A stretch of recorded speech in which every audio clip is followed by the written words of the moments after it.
രാജ്യം വീണ്ടും ഒരു കർഷക പ്രക്ഷോഭത്തിന് സാക്ഷ്യം വഹിക്കുന്ന തലത്തിലേക്കാണ് കാര്യങ്ങൾ പോകുന്നത്.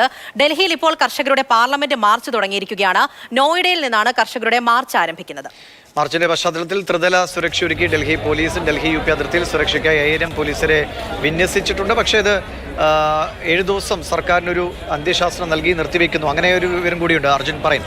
അർജുൻ, അങ്ങനെയാണോ ഈ സമരം നിർത്തിവെക്കുകയാണോ? സർക്കാരിന് മുന്നിലേക്ക് തങ്ങളുടെ ആവശ്യങ്ങൾ അംഗീകരിക്കണമെന്നൊരു മുന്നറിയിപ്പിന്റെ സ്വഭാവത്തിലാണോ? തൽക്കാലം പാർലമെന്റിലേക്കുള്ള ആ ഒരു മാർച്ച് അത് ഇവിടെ നിർത്തിവെച്ചിരിക്കുകയാണ്. തൽക്കാലം എന്ന് പറഞ്ഞാൽ 3-4 ദിവസത്തേക്ക് മാത്രമാണ്. പാർലമെന്റ് മാർച്ച് എന്നുള്ള ഉദ്ദേശത്തോടു കൂടി തന്നെയായിരുന്നു ഈ കർഷകരെല്ലാവരും ഡൽഹി നോയിഡ അതിർത്തിയിലേക്ക് എത്തിയത്. നമ്മളിപ്പോൾ ഉള്ളത് നോയിഡ സെക്ടർ 18-ലാണ്. ഇവിടെ നമുക്ക് കാണാം ഈ കർഷക മാർച്ചിൻ്റെ പശ്ചാത്തലത്തിൽ വലിയ രീതിയിൽ തന്നെ ഉത്തർപ്രദേശ് പോലീസും അതുപോലെ തന്നെ RRF, അതായത് റാപ്പിഡ് റിയാക്ഷൻ ഫോഴ്സിൻ്റെയും വലിയൊരു സംഘം തന്നെ ഉണ്ടായിരുന്നു.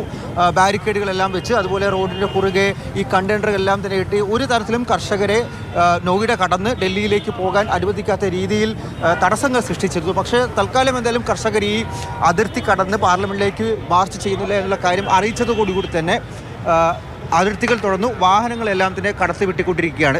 കർഷകർ ഇപ്പോൾ സർക്കാരോട് അതുപോലെ തന്നെ പോലീസോട് അറിയിച്ചിരിക്കുന്ന കാര്യം 4 ദിവസം ഇവർ ഈ നോയിഡ സെക്ടർ 18-ൽ തന്നെയുള്ള അംബേദ്കർ പാർക്ക്, ഈ അംബേദ്കർ പാർക്കിൻ്റെ കവാടമാണ് ഇവിടെ കാണാൻ സാധിക്കുന്നത്. ഈ അംബേദ്കർ പാർക്കിൻ്റെ അകത്ത് 4 ദിവസം ഇരുന്നു കൊണ്ടുള്ള പ്രതിഷേധം നടത്തും.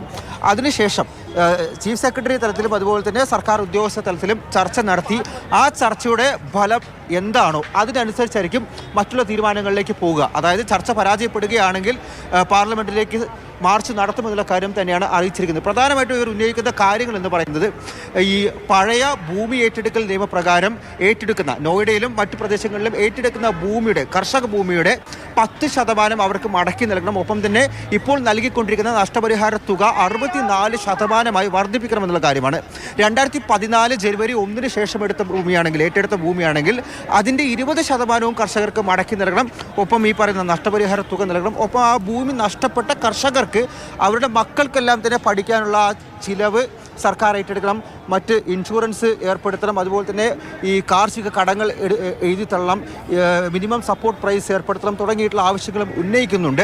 എന്തായാലും ദൃശ്യങ്ങളിൽ കാണാൻ വേണ്ടി സാധിക്കും. അതായത് വലിയ തോതിൽ തന്നെ 20 ജില്ലകളിൽ നിന്നുള്ള കർഷകരാണ്. അതായത് 20 ജില്ല എന്ന് പറയുമ്പോൾ ബുലൻഷഹർ ഉണ്ട്, ആഗ്രയുണ്ട്, ഗൗതം ബുദ്ധനഗർ ഉണ്ട്, നോയിഡയുണ്ട്. ഇവിടെ നിന്നെല്ലാം തന്നെയുള്ള സംയുക്ത കിസാൻ മോർച്ച സംഘടനയടക്കമുള്ള കർഷകർ ഇവിടെ കുത്തിയിരുന്നു കൊണ്ടുള്ള പ്രതിഷേധം ആരംഭിച്ചിരിക്കുന്നു. 4 ദിവസം ഈ സമരം തുടരും. ഇവിടെ അതിർത്തിയിൽ ഈ പ്രതിഷേധം തുടരും.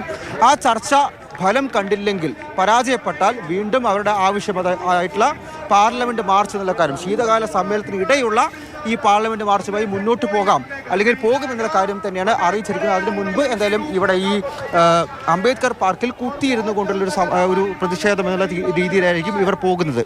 അതിനിടയിൽ തന്നെയാണ് ഈ വരുന്ന വെള്ളിയാഴ്ച, അതായത് ഡിസംബർ 6-ാം തീയതി വീണ്ടും ശംഭു അതിർത്തിയിലുള്ള കർഷകർ, ഭാരതീയ കിസാൻ യൂണിയന്റെ അടക്കം കർഷകർ വീണ്ടും ഡൽഹി ചലോ മാർച്ച് പുനരാരംഭിക്കുന്നു എന്നുള്ള കാര്യം കൂടി അറിയിച്ചിരിക്കുന്നത്. വീണ്ടും